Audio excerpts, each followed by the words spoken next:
Okay, Meta is opening Quest operating system to third-party headsets, marking a massive shift in strategy. A very interesting talking point, I think you'd agree.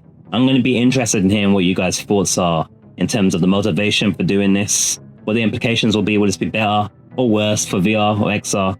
Let's read the article a little bit, shall we, to help you consider these things in the first place. So as ever, I highlight pieces to kind of condense it a little bit. Hopefully it makes sense what I've highlighted as I explain it. So sharing a common operating system. Now I've kind of got 4 linked articles here. I don't know how I'm going to segment them or put them together or not. So some pieces have parts that are highlighted that are skipping some parts because the other parts fill those bits. So maybe this whole thing goes together. I'm not sure. But we'll start with this piece of the article. But essentially, at the top, they basically say that they're going to open it up to third-party makers such as Asus, Lenovo, Xbox, as an example, aka Microsoft. So that's the kind of core of it. Sharing a common operating system means all these headsets will be able to draw not only the XR tech. Now XR again is extended reality.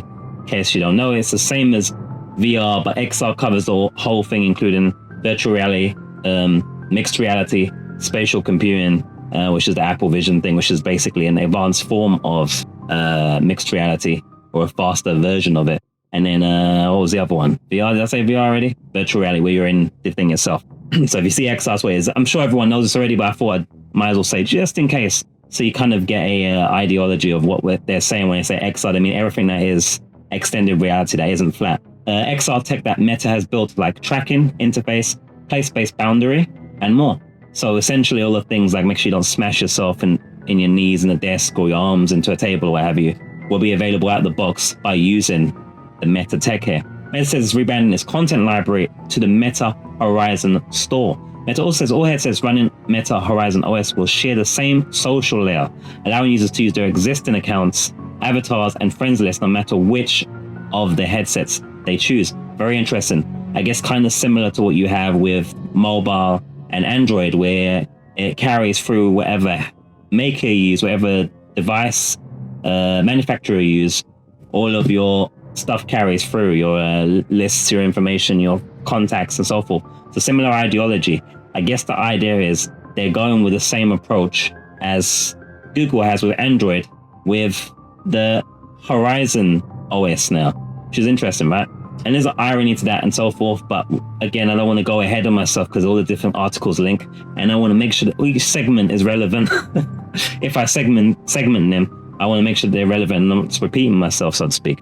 So I have to kind of be careful, but we've got it kind of ordered out. So I just got to figure it all out. We just can do a clean transition from one to the next. If we're just going to put them together, and if we're going to do them separately, then we can do that as well. But anyway, it's unclear this time if Meta Horizon OS will be openly available to any company that wants to use it, or if Meta will only grant access to select companies, as is the case thus far. The strategic move by Meta is no doubt an emulation of the Android model, as I was kind of foreboding here earlier, in which Google offered up its Android operating system for smartphone makers to use with their own hardware. Doing so created a huge variety of smartphones, all sharing a compatible software ecosystem, which made the collective pool of attractive marketplace. Wait, I said that wrong. A collective pool of an attractive marketplace for developers. I'm sure I still said that wrong. You get the idea. And heaps of cash and market power for Google. I like the cash bit. Use our Amazon links if you're buying anything, yeah, guys. Google and Samsung have been cooking up some kind of headset of their own and surely have the same play in mind. But in a sense, Meta is beating them to the punch here, with the added irony that Meta Horizon OS itself is based on Android. So this is the article that has that, makes that interesting point here. And we are using, is it RotorVR? RotorVR.com, because I don't want to get in any kind of, drama and so forth. So we are using their article to make the content on fair use, of course, because we're transforming it completely by adding loads of thoughts, of interesting thoughts, ideologies, and fluff in between. So we're safe as houses. So it's very interesting because as a few of you told me, because I'm learning as I'm making here, I'm a hustler, if I'm honest with you. I kind of learn on the go. But you guys are educating me, probably even more than I'm educating you. And as you guys have told me, that the actual operating system of Meta itself, Quest headsets itself, is using Android technology. When we was having that whole friendly fight about the whole side loading thing, Sideloading still not native, even if it is easy. Okay, I win that fight, so I don't care. I'm not joking. Whatever. But the point is that they're using Android's technology to do what Android's done with their own technology. I don't know, man. I kind of like that. It's kind of cheeky. With the release of Apple Vision Pro and now Meta offering up its operating system to third parties, the comparison to early smartphone wars of Android versus iPhone cannot be avoided. Ultimately, the fierce competition of that era resulted in a rapid innovation of mobile hardware and software, leading to smartphones being a daily part of nearly every person's life. Will the same thing happen with XR headsets? I think it will definitely happen if they can make them into glasses and not or something else rather than them being these heavy, semi-heavy things on our head. It's dope technology, but it's still not as convenient yet as the phone. But this will definitely go a long way to making that a reality, I think. And we do have a discussion point, a news article to talk about, a rumor very similar to the PlayStation VR 2 production news thing that we spoke about previously in the previous episode of the podcast that I spit on my monitor here. You guys can't see that if you're listening only. Appreciate you. But we've got an interesting story to talk about with that. But for this particular story here, my thoughts are I think this is an interesting development. I think it's a smart move. It's worked for Google. Why shouldn't it work for Meta? And it will help the innovation of things. It will help the cost of things and everything else because it will be a lot cheaper to make headsets if you don't have to start from scratch with your own technology and so forth, or starting from scratch with Android technology and so forth. So this is I think it's a really cool and smart move by Meta here. And I think it will help the development of the XR VR movement, as we will inevitably, as long as they open it up enough, see a lot more headsets and a lot more affordable ones. It should also hopefully drive the technology in terms of R&D and making it more easier and more accessible, more affordable, and hopefully more convenient with like lighter technology, less heavy technology, and just generally, I suppose, safer to use over longer periods without those nosebleeds, as they mentioned in Assassin's Creed and Nexus VR. I've never had a nosebleed, by the way. I'm just kind of joking a little bit. Has anyone ever had a nosebleed from VR? I think that's I've never had that, thank God. It's an interesting development. What do you guys think about this? Share in the comments. I'm sure you got lots to say and lots of thoughts about it. Sometimes we look in the comments, kind of a new thing we started to do, and let's do that. NLVR says, sounds great. He or she is a man of very few words, kind of a lot like Lily because of budget cuts. I don't let her say a lot actually.